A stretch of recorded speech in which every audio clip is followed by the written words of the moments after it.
Selamat pagi untuk Bapak Ibu dosen. Perkenalkan, saya Kurniawan Daniel. Akan memaparkan hasil skripsi saya.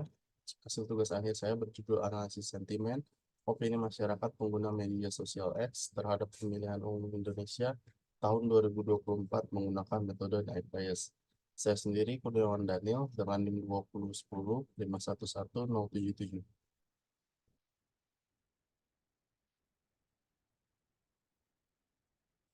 Pembahasan kali ini terdapat 5 poin yang terdiri dari bab-bab yang akan saya bahas.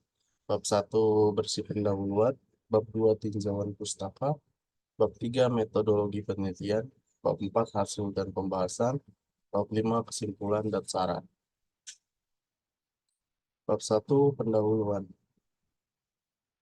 Indonesia merupakan negara yang menganut sistem demokrasi. Sistem demokrasi di Indonesia secara resmi dianut sejak awal kemerdekaan Indonesia pada tanggal 17 Agustus 1945. Sebagai negara demokrasi, salah satu pilar pokok penyelenggaraan negara adalah adanya proses penyaluran aspirasi rakyat melalui pemilihan umum yang diadakan secara berkala sesuai ketentuan yang berlaku. Ketentuan ini diatur dalam Undang-Undang Nomor 15 Tahun 2011 tentang penyelenggaraan pemilihan umum. Komisi Pemilihan Umum atau KPU telah menetapkan daftar pemilih tetap atau DPT pemilu 2024 sebanyak 204.807.222. Eh, Pada bagian kanan terdapat eh, berita yang menyantumkan eh, penetapan DPT oleh KPU. Penyelenggaraan pemilihan umum seringkali menjadi perbincangan para pengguna media sosial X. Berdasarkan data yang diambil dari situs Get Trends, topik pemilu menempati peringkat trending topik tertinggi yaitu pada peringkat 12. Selain itu, penyelenggaraan pemilihan umum lainnya berupa debat calon presiden juga menduduki trending topik teratas pada bulan Februari tahun 2024. Pada slide bagian kanan, disajikan hasil pencarian informasi trending topik dengan memasukkan keyword pemilu. Saat ini, masyarakat Indonesia banyak melakukan diskusi dan melakukan komentar sosial terhadap pemilihan umum tahun 2024 pada forum diskusi formal maupun informal. Salah satu di antaranya adalah jejaring media sosial X yang dahulu dikenal sebagai Twitter. Untuk mengetahui sentimen masyarakat mengenai pesta demokrasi yakni pemilihan umum tahun 2024, dalam penelitian ini dilakukan analisis sentimen opini masyarakat serta pengembangan model machine learning untuk mengklasifikasi data opini tersebut. Berdasarkan uraian latar belakang yang dikemukakan, selanjutnya akan memasuki rumusan masalah. Poin 1, bagaimana sentimen masyarakat terhadap pemilihan umum Indonesia tahun 2024. Poin 2, bagaimana performa metode klasifikasi Night Bias dalam mengklasifikasikan sentimen opini masyarakat terhadap pemilu Indonesia tahun 2024. Poin 3, bagaimana pengaruh penggunaan metode optimasi particle swarm optimization yang dikombinasikan dengan model Night Bias dalam kaitannya dengan performa model klasifikasi. Tujuan penelitian, poin 1, mengetahui jumlah sentimen positif dan sentimen negatif dari opini masyarakat terhadap pemilihan umum Indonesia tahun 2024. Poin 2, mengukur kemampuan metode Night Bias dalam melakukan klasifikasi sentimen dari opini masyarakat terhadap pemilihan umum Indonesia tahun 2024. Poin 3, menilai kinerja penggabungan metode optimasi particle swarm optimization dalam model Night Bias dalam mengklasifikasi data tentang pemilihan umum Indonesia tahun 2024. Manfaat penelitian, poin 1, mendapatkan pengetahuan berupa gambaran penerimaan masyarakat terhadap pemilihan umum Indonesia tahun 2024. Poin 2, mengetahui performa model dengan metode Night Bias dalam melakukan klasifikasi data opini masyarakat tentang pemilu Indonesia tahun 2024. Poin 3, mengetahui efektivitas particle swarm optimization dalam mengoptimasi model Night Bias terhadap data opini masyarakat tentang pemilihan umum Indonesia tahun 2024. Bab 2, tinjauan pustaka. Bagian 1, studi literatur. Opini. Opini berisikan pendapat, ide atau gagasan yang digunakan untuk menjelaskan kecenderungan atau preferensi tertentu terhadap perspektif atau ideologi. Opini juga dapat berupa pernyataan mengenai suatu hal yang diterapkan di masa mendatang, namun tidak dapat ditentukan secara langsung kebenarannya karena belum dapat dipastikan atau diuji. 2. Pemilihan umum. Pemilu merupakan mekanisme penetapan wakil rakyat dan pemimpin negara melalui pemungutan suara. Dalam pemilu, warga negara mempunyai kesempatan dan hak untuk memberikan suara guna menentukan kandidat yang akan mewakili mereka di parlemen atau menjabat sebagai pemimpin tertinggi negara seperti presiden atau kepala pemerintahan. 3. Media sosial X. Media sosial X merupakan bentuk baru hasil akuisisi Twitter oleh perusahaan X Corporation milik Elon Musk sejak 27 Oktober tahun 2022. Twitter memungkinkan penggunanya untuk mengekspresikan dan berbicara tentang pikiran atau gagasan kepada publik dalam bentuk pesan tertulis real time. Menurut laporan We Are Social, secara keseluruhan jumlah pengguna media sosial Twitter di Indonesia mencapai 18,45 juta pada tahun 2022. Analisis sentimen. Analisis sentimen termasuk dalam bidang yang berhubungan atau bagian dari linguistik komputasi, pemrosesan bahasa alami, dan penambangan teks. Ada banyak nama atau sebutan untuk analisis sentimen. Hal ini sering disebut sebagai analisis subjektivitas, penggalian opini, dan ekstraksi penilaian. Analisis sentimen bertujuan untuk mendeteksi atau mengetahui sentimen atau opini yang dapat dianggap sebagai pengklasifikasian teks menjadi objektif atau subjektif, serta klasifikasi polaritas terhadap opini tersebut. Pembobotan TF-IDF. Proses pembobotan TF-IDF atau Term Frequency Inverse Document Frequency adalah transformasi data dari data berbentuk teks ke dalam data numerik dengan pembobotan kata atau fitur. TF-IDF merupakan ukuran statistik yang digunakan untuk menilai seberapa penting sebuah kata di dalam sebuah dokumen. Naive Bayes. Naive Bayes merupakan penerapan ilmu probabilitas sederhana yang mengkalkulasi sekumpulan kemungkinan dengan menjumlahkan frekuensi serta gabungan nilai dari dataset yang diberikan. Metode tersebut sering digunakan pada proses klasifikasi. Salah satu kelebihan utama dari penerapan Naive Bayes adalah prosedur tersebut hanya memerlukan sedikit jumlah data latih atau training data untuk menentukan perkiraan parameter yang dibutuhkan dalam proses klasifikasi. Selanjutnya ada penelitian terkait yang berhubungan dengan topik yang saya teliti. Penelitian 1 tahun 2023, analisis sentimen untuk memprediksi hasil calon pemilu presiden menggunakan lexicon based dan random forest oleh Manulang dan kawan-kawan. Hasilnya lexicon based dan random forest berhasil memprediksi dengan benar sentimen negatif sebesar 48%, sentimen positif sebesar 96%, sentimen netral sebesar 97%. Secara keseluruhan, model yang dibangun memiliki tingkat akurasi 88%. Penelitian kedua, analisis sentimen terhadap kinerja KPU menjelang pemilu 2024 berdasarkan opini Twitter menggunakan Naive Bayes. Terdapat 2.475 data yang dikumpulkan dengan 321 data positif, 409 data netral, dan 1.745 data negatif. Hasil pengujian dengan confusion matrix menunjukkan hasil akurasi negatif sebesar 74,5%. Penelitian 3 tahun 2020 dengan judul Analisis Sentimen Persepsi Masyarakat Terhadap Pemilu tahun 2019 pada media sosial Twitter menggunakan Naive Bayes oleh Juanita S. tahun 2020. Menurut penelitian ini, klasifikasi Naive Bayes menemukan bahwa dataset tweet pemilu 2019 memiliki pola persepsi negatif sebesar 52%, pola persepsi positif sebesar 18%, dan pola persepsi netral sebesar 31%. Tingkat akurasi klasifikasi Naive Bayes untuk dataset pelatihan adalah 81%, dan tingkat akurasi untuk dataset pengujian adalah 76%. Nilai precision rata-rata untuk sentimen positif adalah 86,65%, sentimen negatif adalah 77,15%, dan sentimen netral bernilai 80,95%. Penelitian keempat dengan judul Metode Naik Bias untuk Klasifikasi Masa Studi Sarjana oleh Cahyono AD tahun 2023 dengan hasil data siswa yang lulus digunakan untuk membuat prediksi kelulusan.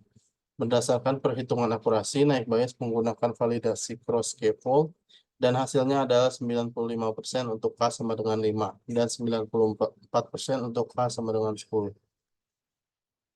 Bab 5 metodologi penelitian. Berikut merupakan tahapan penelitian yang akan dilakukan. Dimulai dari identifikasi masalah, selanjutnya studi literatur, selanjutnya akuisisi data, selanjutnya pelabelan data, selanjutnya masuk ke pra-proses yang terdiri dari case folding, data cleaning, normalization, tokenization, stop word removal, dan stemming. Setelah pra-proses akan masuk ke pembagian data latih dan data uji, kemudian masuk ke pembobotan kata TF-IDF, dan akan dibuat model naik bias dan optimasi PSO. Terakhir akan dilihat evaluasi modelnya, seberapa baik model tersebut, dan selesai. Untuk jadwal penelitian, identifikasi masalah dilakukan sepanjang bulan Agustus. Studi literatur dilakukan minggu keempat bulan Agustus hingga September minggu ketiga. Akuisisi data dilakukan sepanjang bulan Agustus hingga Oktober. Pelabelan data dilakukan di sepanjang bulan Oktober. Proses data dilakukan sepanjang bulan November. Pembobotan kata dilakukan minggu keempat bulan November dan minggu pertama bulan Desember. Model naik bias dilakukan sepanjang bulan Desember. Evaluasi model dilakukan minggu ketiga bulan Desember hingga minggu keempat. Terakhir dokumentasi dilakukan sepanjang penelitian. Bab 4 hasil dan pembahasan. Untuk akuisisi data dilakukan menggunakan tools Tweet Harvest dengan memasukkan kata kunci pemilu 2024. Akuisisi data dilakukan selama periode bulan Agustus hingga Oktober 2023 yang menghasilkan dataset dengan jumlah data sebanyak 2.657 data tweet. Pada bagian kiri ditampilkan info dari datasetnya, terdiri dari 13 kolom data, mulai dari created ad hingga sentimen, beserta nilai nol dan tipe datanya. Pelabelan data dilakukan oleh 3 penilai sentimen, yaitu saya bersama 2 rekan, yaitu Alfaza dan Fernanda, dilakukan selama periode 11 hingga 17 Maret 2024. Sentimen final adalah sentimen mayoritas dari ketiga penilai tersebut. Pada gambar tersebut, ini merupakan penentuan sentimen finalnya, di mana ada data tweet, selanjutnya adalah penghitungan dari ketiga penilai, apakah penilai memberikan sentimen positif atau negatif. Selanjutnya, sentimen dominan tersebut yang akan digunakan sebagai sentimen realnya. Gambar ini merupakan distribusi sentimen berdasarkan bulan. Dapat dilihat bahwa sentimen lebih banyak positif dari negatif. Lalu komposisinya juga dari bulan ke bulan selalu konsisten. Proses data terdiri dari 7 step, dimulai dari data preparation, yaitu persiapan data untuk dapat digunakan pada pembangunan model. Selanjutnya adalah case folding. Step ini melakukan konversi setiap data tweet ke dalam bentuk huruf kecil untuk penyeragaman data. Selanjutnya adalah data cleaning. Data cleaning berfungsi sebagai pembersihan data dari karakter-karakter yang dianggap tidak berguna. Step 4 yaitu normalization, yaitu pengubahan data ke dalam bentuk sesuai kaidah. Step 5 adalah tokenization, pemisahan data setiap kata data ke dalam token-token. Step 6 adalah stop word removal. Stop word merupakan kata yang sering muncul dan dianggap tidak merepresentasikan makna dari data tweet. Biasanya merupakan konjungsi bahasa Indonesia. Terakhir adalah stemming. Stemming merupakan perubahan kata ke dalam kata dasar sesuai kaidah bahasa Indonesia. Proses data dilakukan dengan proses yang cukup panjang dengan maksud untuk mempersiapkan data untuk masuk ke pengembangan model. Pada gambar bagian kiri merupakan teks awal yang masuk ke dalam proses data. Lalu keluaran akhir merupakan teks keluaran pada bagian kanan. Dapat dilihat bahwa huruf-huruf telah berubah menjadi kecil serta karakter-karakter yang tidak berguna sudah dihilangkan. Pembagian data. Pembagian data dilakukan ke dalam 5 konfigurasi. Konfigurasi ini dicoba berdasarkan rasio data latih dan data uji dengan tujuan untuk mencari rasio data latih, pembagian data latih dan data uji terbaik dalam pengembangan model. Konfigurasi 1 dengan rasio 90 banding 10. Konfigurasi 2 dengan rasio 85 banding 15. Konfigurasi 3 dengan rasio 80 banding 20. Konfigurasi 4 dengan rasio 75 banding 25. Konfigurasi 5 dengan rasio 70 banding 30. Selanjutnya pembuatan kata. Pembuatan kata terjadi dengan sangat kompleks dengan bantuan library TF-IDF. Di sini dilampirkan perhitungan pembuatan kata sederhana dengan hanya 3 korpus data dengan hasil sebagai ditampilkan dalam tabel di bawah. Hasil dari pembuatan TF-IDF adalah dataset dengan bentuk matriks yang berisi nilai-nilai dan kata sebagai fiturnya. Selanjutnya adalah pengembangan model naik bias. Berdasarkan nilai pada tabel tersebut, model konfigurasi 3 yaitu rasio data latih dan data uji 80-20 mendapat nilai akurasi tertinggi yaitu 71,49%. Dengan nilai precision 79,422, recall 71,494 dan F1 score 73,958. Karena nilai akurasi naik bias yang dianggap belum optimal, dilakukan optimisasi dengan menggunakan PSO. Konfigurasi menggunakan naik bias Gaussian dan untuk PSO itu ada iterasi maksimum 50 dan parameter terbaik yang didapatkan 0,1. Rasio data latih dan data uji digunakan 80-20 berdasarkan percobaan sebelumnya yang menghasilkan rasio data latih terbaik adalah 80-20. Nilai akurasi yang didapatkan dari optimasi ini adalah 83,91. Hasil optimasi model Gaussian naik bias dengan particle swarm optimization menghasilkan nilai akurasi yang tinggi, tepatnya 83,9%.